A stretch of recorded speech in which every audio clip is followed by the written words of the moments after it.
Hi అండి. Welcome back to my channel. ఈరోజు ఈ వీడియోలో చింతపండు కారాన్ని చేసి చూపించబోతున్నాను.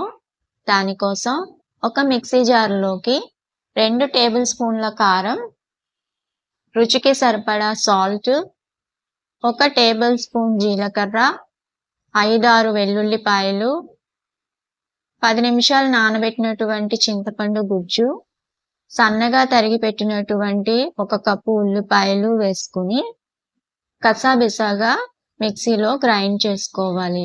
ఈ విధంగా గ్రైండ్ అయిన ఈ పచ్చడిని ఒక ప్లేట్లోకి తీసుకుని పక్కన పెట్టేసుకుని పోపును రెడీ చేసేసుకుందాం. పోపు కోసం కొద్దిగా ఆయిల్ని తీసుకుని 1 టేబుల్ స్పూన్ ఆవాలు, 1 టేబుల్ స్పూన్ పచ్చిశనగపప్పు, 1 టేబుల్ స్పూన్ జీలకర్ర వేసుకుని 2-3 ఎండుమిరపకాయలు, కొద్దిగా కరివేపాకు వేసుకుని పోపు మొత్తం వేగేలా వేయించుకుని ఈ పోపుని మనం పక్కన పెట్టుకున్నటువంటి పచ్చడిలోకి వేసుకుని పచ్చడిలో మొత్తం ఆయిల్ మొత్తం కూడా కలిసేలాగా చక్కగా కలుపుకోవాలి. అంతే, రుచికరమైన చింతపండు కారం రెడీ అయిపోయింది.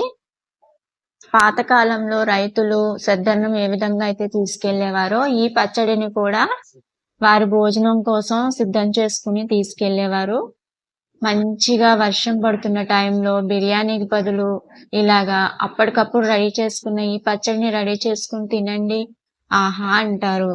ఇలాంటి రెసిపీస్ కోసం నా ఛానల్ని సబ్స్క్రైబ్ చేసుకోండి. వెళ్లే ముందు ఈ వీడియోకి లైక్ కొట్టి వెళ్ళండి. Thank you for watching.